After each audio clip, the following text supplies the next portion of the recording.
Hello, YouTubers. This is Joe Bravo and Mo Bravo's Knife Reviews.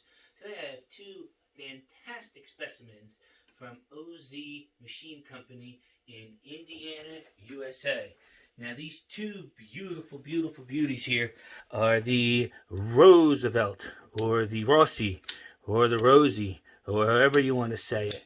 They are fantastic flippers, Spidey flickers that I have thoroughly been enjoying since they arrived this morning. I got to thank my buddy Eddie for doing a solid and letting me have an opportunity to have these two on the channel. And my buddy Brandon is actually going to be lucky enough to grab the golf putter in the blue Anno that I am so jealous about. I mean, really, both of these blades are fantastic. I don't think either of them are lesser than the other. What is my favorite? I think my favorite would be the blue, but that doesn't mean that I don't care for that carbon fiber that I got that I'm going to hold on to for a little bit. The black is serial number 109, so it's a little older than the 171. The 171 was built May 10th, 2021, so that'll tell you how new this guy is. It is a little heavier in the milling. It's got Zerk on the pivot, Zerk on the clip, Zerk on the backspacer. Same thing goes for this guy. Zerk on the backspacer, Zerk on the clip, Zerk on the pivot. Both of these are really fantastic knives. The blue does have, they call it golf putter milling with an orange peel on the milling itself, I guess, and then it's got a almost like a stone wash with an acid etched blade. I guess it's nitro steel, ZFINIT. I believe that means nitro steel, and it is fantastic to manipulate. Very small footprint, great in the pocket. This guy has the fat carbon black on the side with the titanium lock bar, and you're going to say, it's carbon fiber. What's the weight difference? And there's certainly a weight difference between the carbon fiber and the milled one. A lot of hype around these knives. It's tough to get on the books. I tried to get on the books, and maybe it's good that I didn't, because I got to get my hands on these two. Give you a little bit of update on the size of these guys. The specs on this is approximately 7 inches long for an overall length, and blade length of 2.79 with a ceramic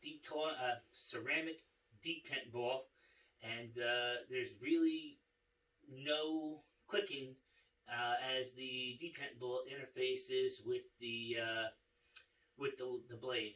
It's really sweet, and it's funny because it literally says in the specifications, this knife was designed to Spidey flick, but will also thumb flick and slow roll with ease, which it certainly does.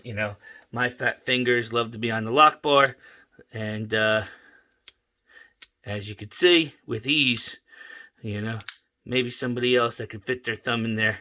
For me, not my cup of tea. I would never open this. That's like saying I'm going to open my Arius like this. Who the frick opens an Arius like that? God bless you if you do.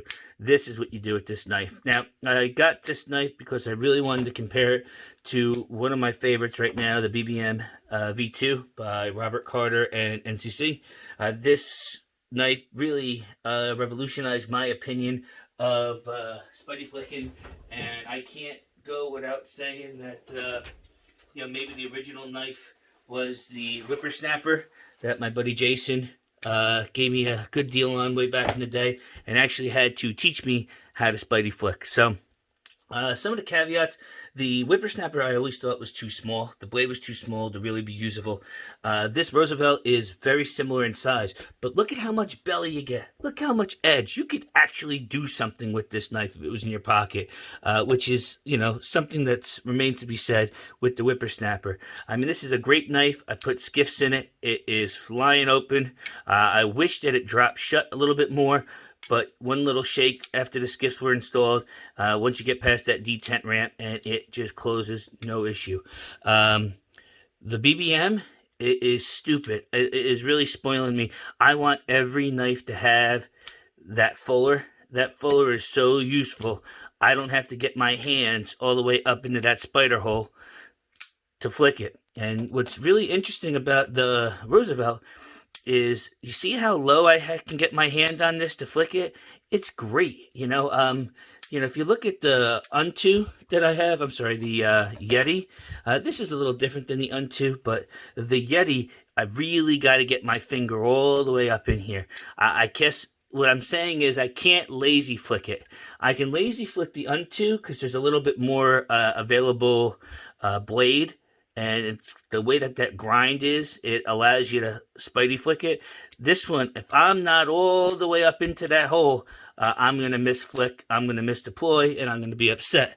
Whereas with the Roosevelt, I can go up high, I could go low, and with the BBM, shit, I don't even have to look. I could be all the way down here and get a great flick open with the spidey flick. I haven't tried cutting anything with this yet. Let me get a bill, and I'll see how it cuts. Oh, in the BBM too, I don't know if I've ever had a knife thinner behind the edge than the BBM.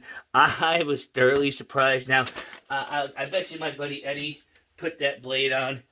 He loves a mirror polish finish. These things are just singing. The BBM came factory sharp like that, and I'm telling you, with the thickness behind the edge, it is unbelievably sharp. So to have the Roosevelts come from Eddie with this mirror polish, I'm thoroughly impressed with. Brandon, you better be careful. This thing's going to cut you.